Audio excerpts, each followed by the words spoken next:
Hey, it's Donna Morgan, and it's time to manifest with the new moon. And it's in Aries this time. And Aries is fiery, it's got a lot of power behind it. It is optimistic. It is a great moon for manifesting. And it is on April 11th and or 12th, depending upon where you live on the planet. And I'll let you look that up. That's an easy thing for you to do. But anyway, yeah, so this new moon in the sign of Aries is particularly potent because Aries is the first sign of the zodiac.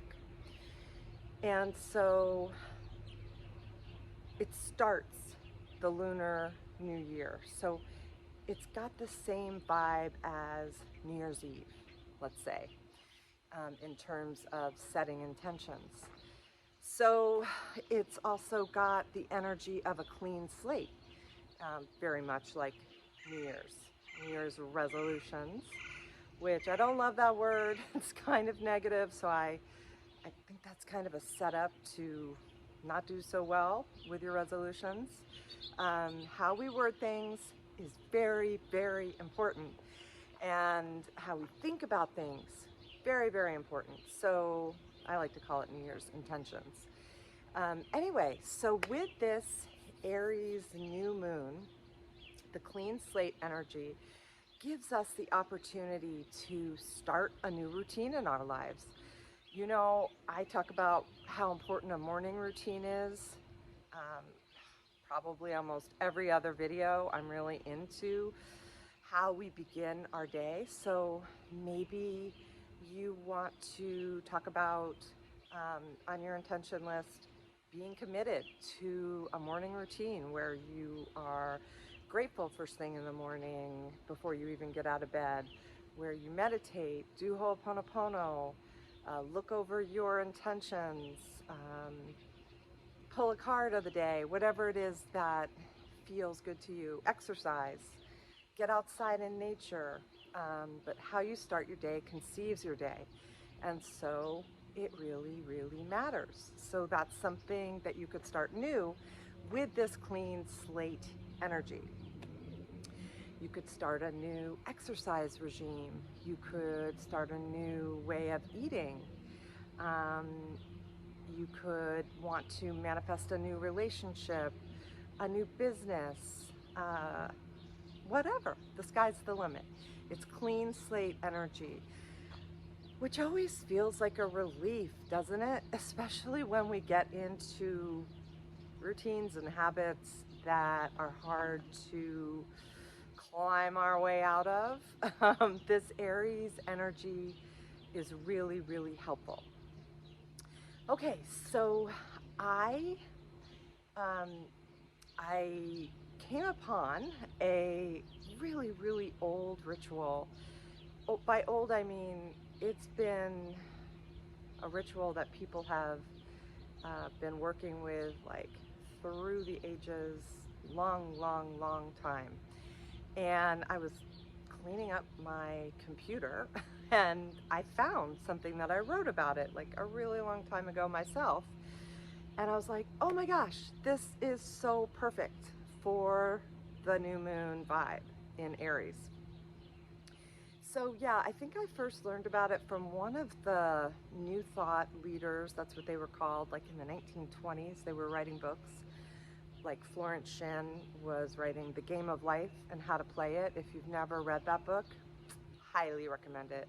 It's so good. And it's all about the law of attraction, manifestation, all these things that are being talked about now. And it's been written about for a really, really long time. The Buddha talked about it. Jesus talked about it. Yeah, it's been going on for a while. So anyway, this ritual, it may have been her that I learned this from.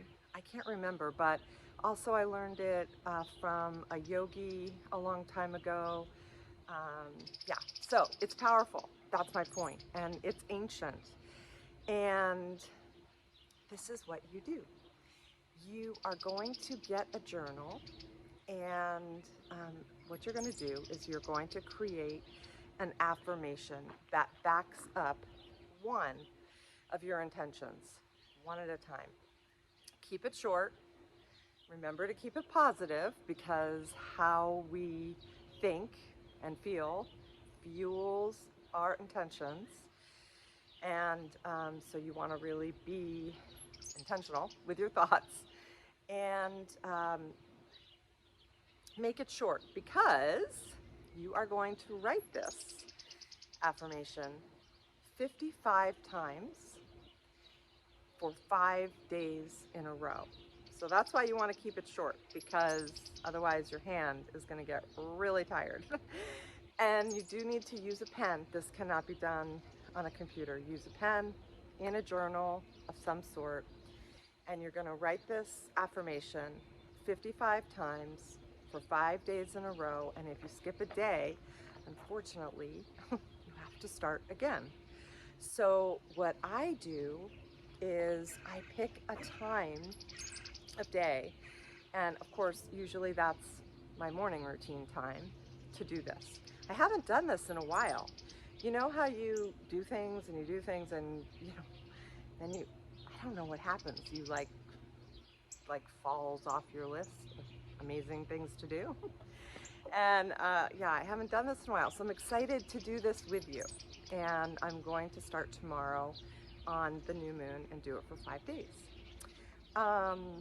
Okay, so then after that, you look for signs. And I love reading signs. They're everywhere. Yesterday, was it yesterday? 2 days ago, my husband Jay and I were on our way to a friend's house for a get-together, and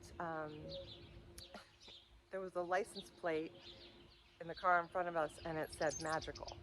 And I was like, oh, cool, that's a good sign. We're gonna have a really magical night. And of course, that was true. So it could be a license plate, it could be you overhear somebody talking about exactly what your intention is about. It could be, here in Arizona, we have a lot of animal signs. You can probably hear all the birds. And so often I get signs in the form of owls, ravens, hawks. A hawk often likes to land in this tree in front of me, scares all the little birdies away, but it is pretty powerful when that happens. We have coyotes. So I get a lot of animal totem signs, hummingbirds, and anyway, so signs, synchronicities, serendipities, look for those over the 5 days. And then the last thing is believe it's already happened and act like it's already happened. How would you act? What would you be doing if your intention already happened? And so do some of those things. And if you find that you have any doubt about your desire manifesting, of course, you know what I'm going to say. Say the Ho'oponopono magic mantra on that shizzle. I love you. I'm sorry. Please forgive me. Thank you. So that you let that go and clear the way for things to flow instead of sabotage you in some way. Because when we have doubts, when we have fears, when we have thoughts that are thinking all the time about what we don't want to create versus what we do, the opposite, it can get in the way. We sabotage ourselves. So, Ho'oponopono, oh my God, can I say it? I only wrote a book about it. It's early here. I'm going to forgive myself. Anyway, it is a Hawaiian practice that creates the space for you to get inspiration, intuition, aha moments, and the synchronicities and read the signs and really just live a magical life, because that's what we're supposed to do, right? All right, that was funny. I couldn't say the word. My husband's really, really going to be all over me about that one because I always make fun of him because he can't say it right. Anyway, you would think he would know how, and now I just did that. Ooh, he is really, really going to be laughing. All right, so I pulled a card for this new moon vibe, and it's so perfect, like always. So this is even actually, yeah, it's more interesting than just how perfect this card is. This is I pull a card of the day. Every morning I pull a tarot card and a oracle card every morning and post it on Instagram. And if you see it, it's meant for you, basically.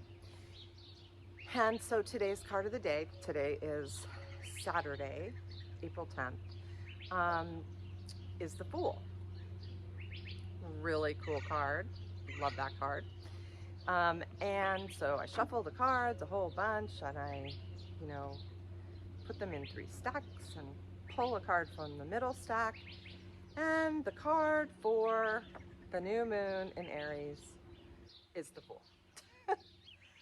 So you can't make this stuff up, okay? It's like perfect card, because this card is all about having a clean slate, new beginnings. It's the number 0, so that's really, really powerful. It's about getting to inspiration, a new beginning, starting over, being inspired by something that you think of out of the blue. It's a very, very magical card, and it's considered the highest card in the deck. So I really feel like it's perfect. There it is again, for this new moon in Aries. And I really encourage you to do the ritual that I shared with you. And of course, you can do it anytime you want. It's not just about at the moons, but this particular moon, good time to start. You could do one intention that you have for 5 days, and then you could start again. Another intention. I mean, a lot of times we have several things we want to manifest, right? But I encourage you to work with this moon, to really think about what it is that you want to create, and to play with it, and to have some fun. All right, well, that's it for this time. I'll see you at the full moon.